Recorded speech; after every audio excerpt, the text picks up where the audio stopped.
आखिरकार तुर्की और इजराइल भिड़ ही गए।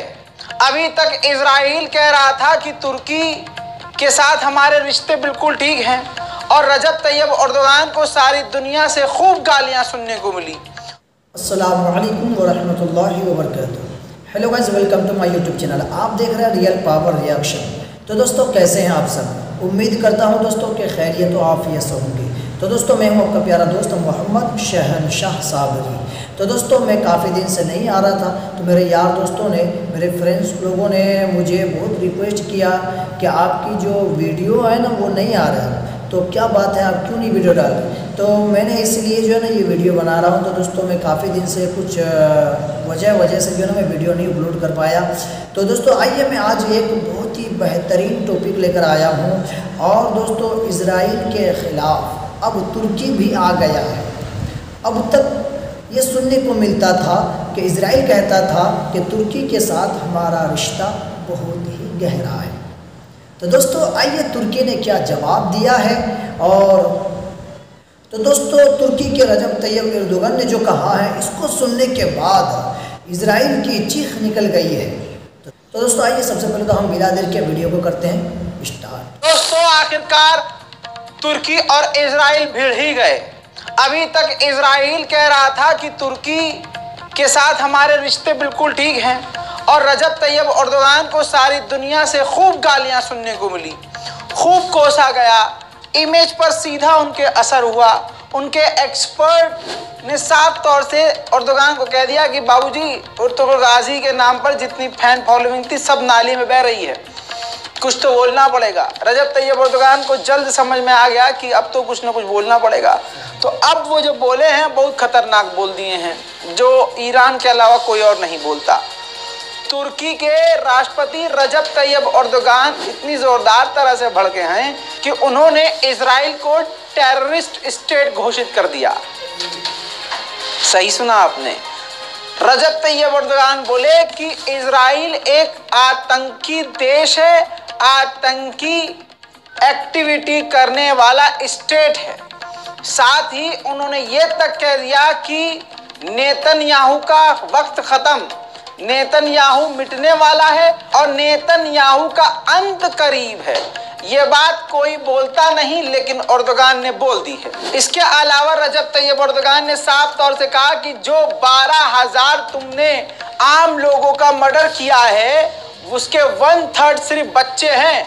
ये सिर्फ आतंकवादी ही कर सकता है। रजब तैयब एर्दोगान ने यह भी कहा कि मैं इजराइल से कहना चाहता हूं कि तुम न्यूक्लियर बम से धमका रहे हो, तुम्हारे पास न्यूक्लियर बम है, लेकिन जो भी है तुम जाने वाले हो नेतन्याहू, तुम्हारा समय खत्म हो चुका है। रजब तैयब एर्दोगान ने यह भी कहा कि जो लोग, जो कम्युनिटी, जो देश इजराइल के वॉर क्राइम को देखते हुए भी खामोश हैं, वो पूरी तरह से इजराइल के साथ हैं। रजब तैयब एर्दोगान ने यह भी कहा कि इसी तरह से अगर वॉर क्राइम करता रहा, जेनोसाइड इजराइल करता रहा, तो सिर्फ हम नहीं, सारी दुनिया इजराइल को टेररिस्ट स्टेट की नजरों से देखेगी। वहीं देखिए दोस्तों, जो बात मैं आपसे कई दिनों से कह रहा था, एर्दोगान ने भी कही। रजब तैयब एर्दोगान ने कहा कि जो यूएन है, यूनाइटेड नेशन है, वो खुद अपने लोगों को नहीं बचा पा रहा है, इतना आतंक मचा रहा है इजराइल। साथ ही रजब तैयब एर्दोगान ने एक बार फिर से ये बात कही जो मैं आपसे बात कहता रहता हूँ। अभी मैंने कल ही की रिपोर्ट में कहा था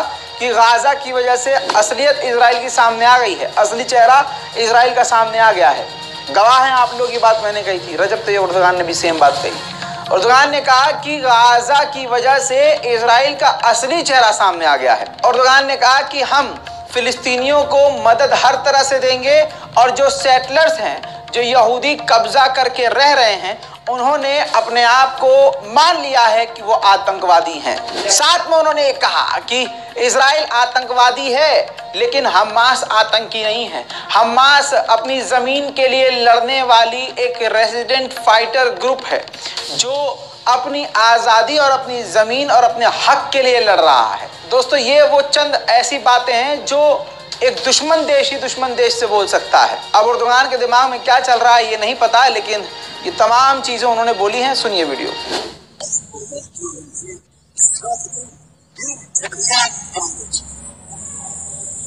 İsrail, sende atom bombası, nükleer bomba var. ve bununla tehdit ediyorsun. Bunları biz biliyoruz.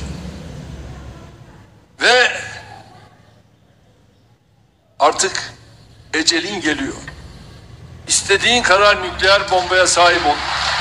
Neye sahip olursan ol ama gidicisin. दोस्तों, खतरनाक रूप तुर्की के राष्ट्रपति रजब तैयब एर्दोगान का मुसलमानों के कोसने के बाद नजर आया है। मुसलमानों से इसीलिए कहता हूं, बोला करो, मुंह खोला करो, लिखा करो।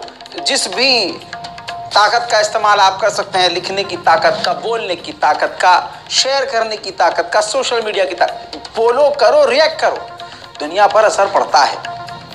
इसके बाद दोस्तों, इजराइल के प्रधानमंत्री नेतन्याहू इतनी तरह से बौखला गया, उसके तन बदन में आग लग गई।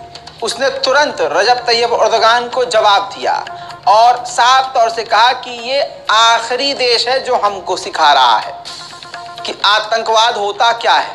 ये वो देश है, यानी तुर्की वो देश है जो अपने ही देश के बॉर्डर और गांव पर कुर्दिश लोगों पर हमला करता है और खुद को ये देशभक्त बताते हैं।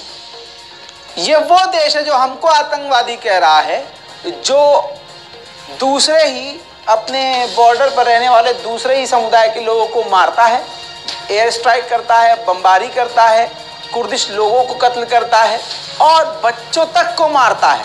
ये तुर्की के खिलाफ जवाब दिया है, तुर्की के खिलाफ बयान दिया है किसने? नेतन्याहू ने। साथ में नेतन्याहू ने यह भी कहा कि ये वो तुर्की है जो खुद एक आतंकी संगठन हमास को सपोर्ट कर रहा है।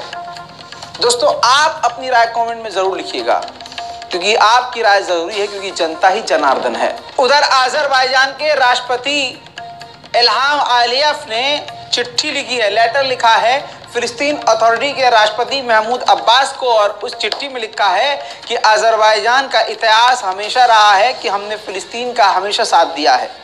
इस बुरे वक्त में हम हर तरह से गाजा और फिलिस्तीन के साथ हैं और आगे भी अजरबैजान पूरी ताकत के साथ आपके साथ खड़ा रहेगा और हमेशा 2 स्टेट सॉल्यूशन की मांग करता रहेगा और 2 स्टेट सॉल्यूशन ही इसका हल है। इस बात को अंतर्राष्ट्रीय लेवल पर कहता रहेगा। दोस्तों, अब मैं आपको मौत के आंकड़े बता देता हूं। इजराइल के कातिलाना आतंकी हमलों में, जेनोसाइड वाले हमलों में 11,500 फिलिस्तीनियों की यानी गाजियंस की मौत हो गई है, जिसमें 5,000 से ज़्यादा सिर्फ बच्चे ही बच्चे हैं। फिलहाल की इस रिपोर्ट में इतना ही। चैनल को सब्सक्राइब करना मत भूलिए और इंतज़ार कीजिए हमारे अगले अपडेट का, और इससे पहले जो अपडेट आया है उस वीडियो को भी, उस रिपोर्ट को भी जाकर।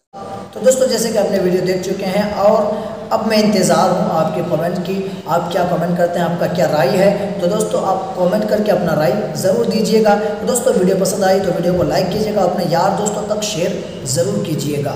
और दोस्तों, इसी तरह की वीडियो देखने के लिए हमारे चैनल को सब्सक्राइब नहीं किया तो हमारे चैनल को भी सब्सक्राइब कर लीजिए। तो दोस्तों, ये से मैं अपने वीडियो को एंड करता हूँ। फिर मिलता है अगली वीडियो में, तब तक के लिए खुदा हाफिज़। अस्सलामु अलैकुम व रहमतुल्लाह।